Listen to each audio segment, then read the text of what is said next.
It's MKBHD here. Wait. No. Hey everyone, it's onyxcode here, and today I'm going to be showcasing my modded 3DS. Now, I bought this on eBay. It is a Japanese old 3DS, non-XL. This is actually a cobalt blue model from Japan. It is one of the two, I believe, 3DS models that has this nice gradient on the top, as you can see if I shine it around in the light. So, interesting fact, this console was only released in the US as part of a bundle with Luigi's Mansion Dark Moon, which, of course, I have on here, coincidentally. So, in Japan, you could just buy it as a standalone color. Nothing too fancy. So that's just a pretty cool fact about this color. I got it for $80 free shipping, which I consider a really good deal, considering the crazy prices right now. So let's just go ahead and get into it. So first of all, you got my home menu, as you can see here. I'm using a custom theme, thanks to Anemone. This theme is Dance Dance Revolution A. So I got Twilight Menu here in the middle, homebrewed utils. I got ports and other various homebrew games. 3D classics, Fire Emblem, mobile game ports. We got Sonic, FNAF, Rhythm, Pokemon, DS, Kirby, Metroid, RPGs. You get the idea. So basically, most of my games are organized.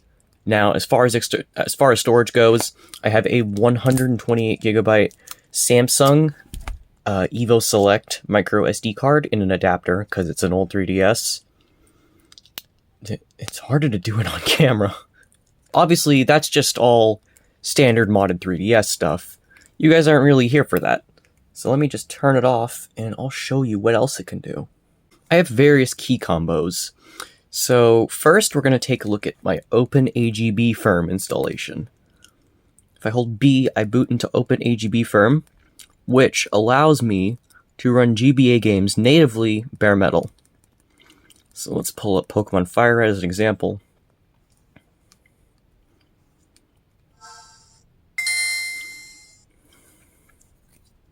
As you can see, the game works perfectly fine. And not only that, this is my favorite part about it. The circle pad works. Yes, and I'll just open my file here to show you guys. The circle pad works just like a regular D-pad, which is amazing. If you are, if you want a circle pad, I still prefer the D-pad, personally. I think it's a lot better for playing the old Pokemon games. So, that's that. I also have replaced Boot 9 strap with a customized and more feature-rich version. It's an alternative to Boot 9 strap. It's called Fastboot 3DS. So if I hold the home button while I'm turning on my 3DS, I go into Fastboot 3DS. This is how I actually set up my key combos for booting. As you can see here, if I go to my boot menu, it'll show me, like, this is auto boot, obviously is Luma. And then if you look there, there's God Mode 9, there's OpenAGB firm. So basically, how you set key combos in Fastboot is you open it. Wow! Basically, how you set up key combos for the boot menu in Fastboot 3DS is you go down to Boot Setup, and you can see here setup slot 1, 2, 3, 4, 5, 6. There are 6 slots. You can also set a splash if you want for the Fastboot 3DS screens, but I already have one for Luma, so I just leave that disabled. So if you go ahead and go into setup, you can see you can select the firm file it uses, and here's the key combo. Now, of course, I have start. If you hold start, that's assigned to God Mode 9. So then you set that. You can also change what slot auto boots.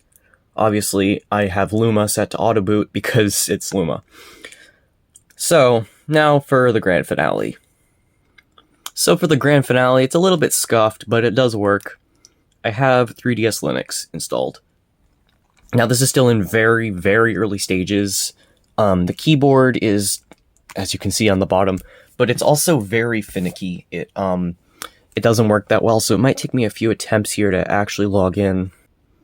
Oh, for crying out loud.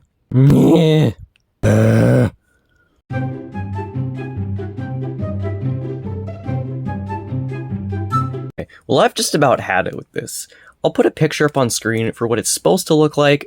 Basically, it's just a standard Linux installation, no GUI. There's not really support for like Wi-Fi or anything like that yet. But like I said, it's very early stages.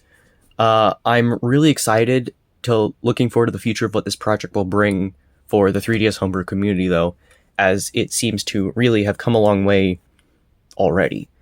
I don't mean that sarcastically, by the way. The keyboard just isn't that great. Here's my splash. I'm a huge Valve nerd.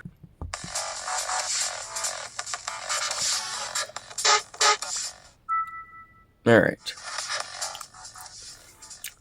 So now the last thing we're going to check out is Twilight Menu. Obviously, this is my collection of Nintendo DS and DSi ROMs.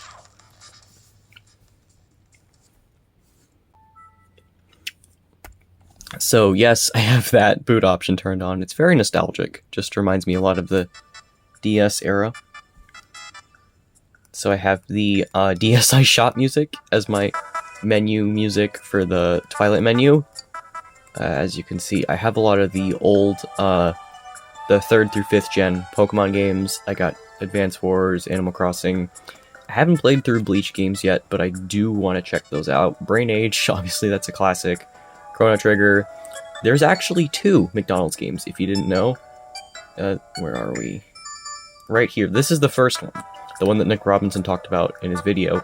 But there's also this one, which I found rather interesting. So, got Kirby games, Legend of Zelda, Sonic, all the Mario games, some ROM hacks for Pokemon DS games, Scribblenauts, more Sonic, Mario 64 DS, and for the last 2, it's just more Pokemon and WarioWare. So, if you're wondering, this theme specifically, so I'm using the Nintendo 3DS theme of Twilight Menu, and the skin I have is Kyurem BW2. You can download it from, I'll leave a link in the description to the website. If you have Universal Updater on your 3DS, you can actually download it. It is a repo, it exists, it's just not added by default. So if you just go to select Unistore and then press the plus button, it'll be there, Twilight Menu skins. So everyone, thank you so much for checking out this video. That's pretty much all for my modded 3DS review. I am hoping at some point in the future to get my hands on a new 3DS, non-XL. But for the time being, this was a really great deal.